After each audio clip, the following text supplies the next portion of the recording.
Voilà, me voici, cher jury.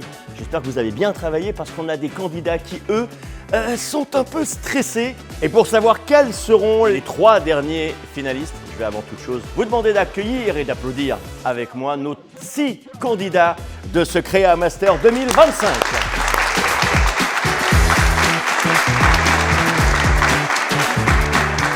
Qualifiée pour la finale, Clara.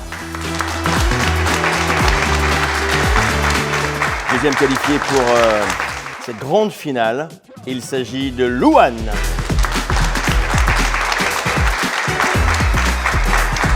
Et puis, la dernière qualifiée pour cette finale, eh bien, il s'agit de Camille.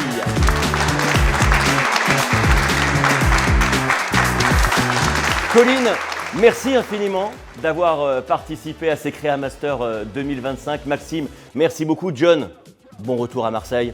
Merci à vous. Vous quittez ce concours, mais on vous retrouvera évidemment derrière votre écran ou sur une affiche. Bravo à vous. En tout cas, vous avez été des candidats plus que valeureux.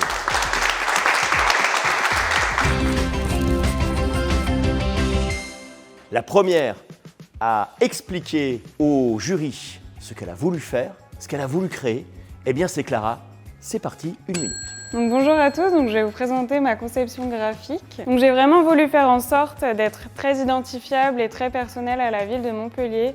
On peut voir tous les lieux où auront lieu la fête de la musique, donc avec l'esplanade du Pérou, la place de la Comédie, le Domaine d'eau et encore la Cité des Arts. J'ai aussi voulu retranscrire tous les styles musicaux, donc avec le jazz, la musique classique, la musique pop, la musique du monde et la techno. Et après ensuite j'ai gardé vraiment une cohérence et une dynamique visuelle en reprenant tous mes petits personnages. J'ai tout illustré à la main, donc on peut tout revoir. Et le chemin également qui peut mener juste à la fête de la musique. Merci.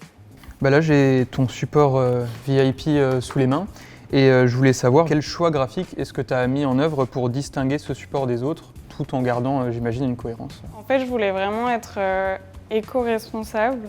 Du coup, je suis partie sur des papiers classiques et pas forcément avec des finitions. Pourquoi le jaune pour ce chemin-là? Il y a beaucoup de couleurs vives, forcément. Alors en fait, le jaune, c'est plus représenté pour montrer le mouvement de la musique. C'est comme des aurores un peu boréales qui reflètent la musique. Et j'avais vraiment envie d'accentuer les couleurs, mais que sur les personnages et la musique, et rester sur un fond blanc quand même, pour que ça ait plus d'impact visuel.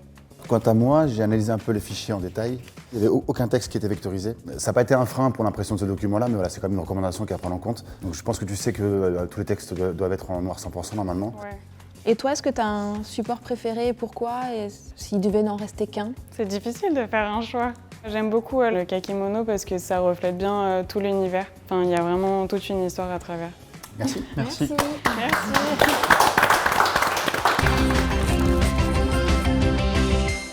Typo, créativité, technicité, rien, absolument rien n'est laissé au hasard par notre jury excessivement exigeant et il a bien raison. C'est Louane qui maintenant silence pour 1 minute. Vous pouvez donc voir mon déploiement créatif avec mon identité visuelle qui est vraiment l'explosion de festivité et de joie en fait qu'on peut ressentir lors de la fête de la musique. Pour ce qui est de mon choix un peu plus technique, le papier de la présentation et du programme de la fête de la musique, j'ai décidé de le faire en ouverture fenêtre pour avoir vraiment une petite explosion de tada, c'est le programme. Et pour les invitations, j'ai décidé de faire un côté un peu plus glossy pour le côté un peu plus chic de l'invitation VIP. Et j'ai rajouté des petites étoiles sur le verso pour le côté un peu VIP. Tu as fait le choix à certains endroits de mettre des bouts de texte en blanc, en défonce sur fond orange. Oui. Ce qui, pour certains supports, peut engendrer quelques problèmes de lisibilité. Est-ce que c'est une contrainte ou est-ce que c'est un choix? C'est plus un choix personnel, parce que j'aime beaucoup mettre du texte en blanc sur des fonds un peu colorés. Après, peut-être que c'est vrai que ça pourrait être un petit peu plus gros, peut-être les textes sont un peu plus bold pour une meilleure lisibilité. Ouais. Et sinon, tu as une composition qui est très explosive et vivante, comme tu l'as décrit. Après, est-ce que tu as tout de même utilisé une grille sous-jacente pour composer tes éléments? En fait, j'ai d'abord placé les textes en suivant un peu un S pour une meilleure lecture. J'ai mis des petits éléments un peu pour mettre en avant certains mots. Les textes étaient également pas vectorisés sur le programme et sur le chevalet. Là où il y a eu le plus de problématiques, c'est notamment sur le dépliant, qu'on a dû retoucher nous de notre côté avant qu'il parte en production, parce que tu avais inversé le recto et le verso, et surtout les 3 fichiers étaient en RGB également. Et d'ailleurs on peut le voir, parce qu'à la conversion colorimétrique, tu peux voir qu'entre le carton et le dépliant, il n'y a pas la même couleur. Pourquoi tu as fait ce choix de presque un petit peu cacher certaines lettres? Est-ce que tu n'as pas peur que ça puisse un peu engendrer sur la visibilité, la lisibilité? Je pense qu'elle se détache quand même assez bien de la couleur avec le contraste et aussi par la graisse de la typo, des autres petits éléments qui sont d'autres couleurs un peu plus claires. Et est-ce que tu penses que c'est une affiche ou une DA qui s'adresse à tous, ou est-ce que tu avais une cible en particulier? C'est ce que j'ai essayé de faire, que tout le monde s'y retrouve et reconnaisse un peu le côté un peu fête de village qu'on retrouve surtout à Montpellier avec toutes les petites places. J'espère en tout cas que ça parlera à tout le monde. Tu as un support qui t'a posé plus de problèmes que les autres? Peut-être plus du coup le Kakemono vu que c'est un format très allongé. Pour le mot Montpellier par exemple, c'est un peu compliqué aussi à mettre dans un format étriqué. Mais sinon, non, ça allait. Je me suis vraiment amusée en fait et j'ai laissé ma créativité parler. Merci.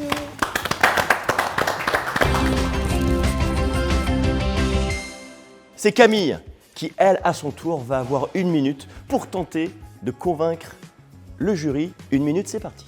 Donc pour ce projet, je suis partie sur un univers très coloré et maximaliste, surtout avec une mise en avant sur des illustrations, donc qui expriment vraiment l'esprit festif de la fête de la musique, mais qui mettent surtout en avant de manière un peu abstraite les monuments qui accueilleront les concerts, donc avec la boule à facettes du domaine d'eau, les colonnes de l'esplanade du Pérou, les 3 grâces de la place de la Comédie et les panneaux de la Cité des Arts. Donc chaque illustration peut être utilisée à l'unité ou composée. Donc là, les 3 grâces, ça illustre un peu le public qui danse, donc voilà, sur une scène en forme de guitare avec tous les éléments en rapport avec la musique, avec la fête autour. Et pour le programme, du coup, chaque illustration vient ponctuer un petit peu le texte qui doit être plus mis en avant.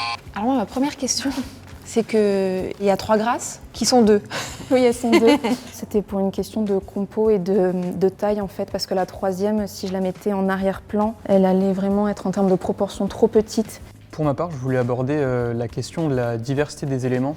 Et là, effectivement, donc, il y a du motif, il y a des illustrations, il y a des éléments, il y a du contenu textuel. Quels moyens est-ce que tu as mis en œuvre pour que tous ces éléments distincts, ils dialoguent entre eux et qu'ils conservent une cohérence? J'ai surtout joué sur le traitement graphique, les couleurs, le fait qu'ils aient tous des contours bleus déjà pour faire une cohérence graphique, et après sur les proportions. Moi j'ai abordé la partie technique. Oui. Voilà. Je vais commencer par le dépliant. 3 plis roulés, c'est très bien, avec les 4 volets qui représentent les 4 lieux. Par contre, tu as inversé le recto et le verso. Au niveau du chevalet, on a eu aussi des fonds perdus qui étaient insuffisants. J'en suis même arrivé à me demander si tu avais bien utilisé le gabarit Exaprint qu'on met à disposition sur le site. Et maintenant, on va arriver au sujet un peu plus délicat, qui est le carton d'invitation. Donc on sait que le format, il ne fallait pas correct, il ne correspond pas à ce qu'on a demandé au départ.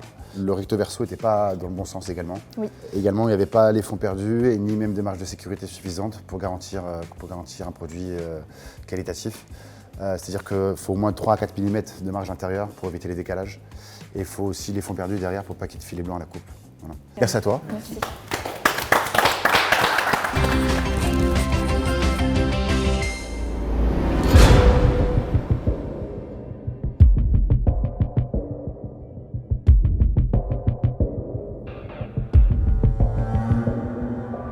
Quelle aventure extraordinaire nous avons pu vivre ici, à Exaprint. En tout cas, on peut d'ores et déjà dire bravo et merci à ces 6 candidats. Il ne vous reste plus que quelques instants, mesdemoiselles, afin de savoir qui repartira avec le trophée Créa Master 2025. On va commencer, si vous le voulez bien, par la 3e. Que je vous demande d'applaudir ici sur le plateau. Il s'agit de Louane.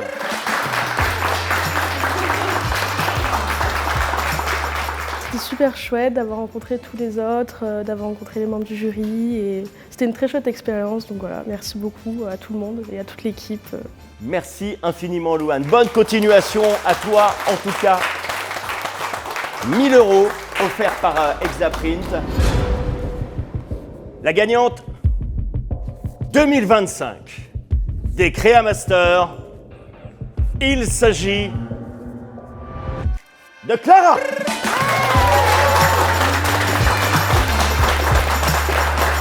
Clara, la grande gagnante des Créamasters 2025.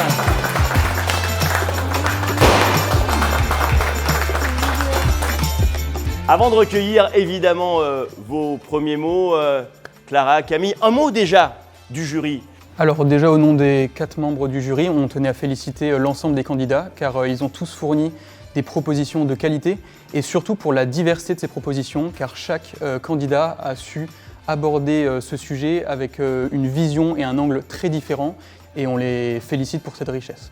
On ne le dira jamais assez à l'heure où l'intelligence artificielle arrive également dans l'image, la créativité, l'imagination, ça fera toujours la différence. Alors justement, qu'est-ce qui a fait la différence entre Clara, Camille et Louane qui finit 3e? Alors déjà en commençant par Louane, la raison pour laquelle on l'a placée en 3e position, c'est car on a beaucoup apprécié son identité, mais on a cependant trouvé qu'elle ne se déclinait peut-être pas suffisamment et qu'elle n'évoluait pas suffisamment sur les supports. Ensuite en ce qui concerne Camille, au contraire, elle a proposé une identité très diversifiée avec une grande richesse d'éléments et qui justement illustrait correctement Montpellier et le rendait identifiable contrairement à la proposition de Louane. En revanche, c'est cette richesse qui l'a peut-être rendue moins cohérente et qui a encore une fois fait qu'on l'a placée en 2e position. Et enfin, pour finir par Clara, on a jugé qu'elle offrait une justesse dans sa proposition entre ces 2 facteurs, c'est-à-dire représenter l'événement, son ambiance, Montpellier, avec une richesse d'éléments, mais en gardant une cohérence et une identité forte.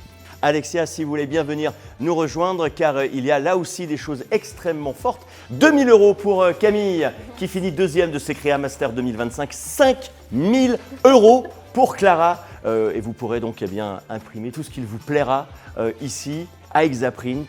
Camille, avoir ce retour comme ça du jury, est-ce que ça vous a apporté quelque chose? Oui, complètement. Mais ça nous permet d'apprendre aussi encore de nos erreurs et avoir des retours externes, parce qu'à force de créer, on ne voit plus trop les erreurs et on n'a plus trop d'avis et de recul. Et il a été exigeant ce jury, il ne vous a rien abandonné, rien laissé. Merci à tout Exaprint en tout cas pour ce bel événement, parce que c'était vraiment super. Clara, lorsque vous vous êtes inscrit sur ces Créamasters 2025, est-ce que vous aviez imaginé un seul instant de pouvoir être là, sur la plus haute marche du podium, avec ce chèque de 5 000 €? Non, j'avais postulé comme ça, je me suis dit bon, je tente ma chance, ce sera l'expérience. Mais je ne pensais pas du tout que j'allais être sélectionnée, et encore plus de savoir qu'on a été sélectionné parmi 300 personnes, c'est énorme en fait. Applaudissements s'il vous plaît pour nos 2 gagnantes. Ainsi s'achève cette édition 2025 des Créamasters. Rendez-vous évidemment sur l'ensemble des pages, des réseaux sociaux d'Exaprint. Vous retrouverez l'intégralité parce que peut-être vous a-t-il encore une fois manqué un épisode. Et puis surtout, si vous êtes graphiste, eh bien elles en ont fait la démonstration. Ils en ont fait la démonstration, nos 6 candidats. Peut-être que vous vous dites que je ne suis pas encore prête, je ne suis pas encore prêt. Alors rendez-vous pour les Créamasters 2026.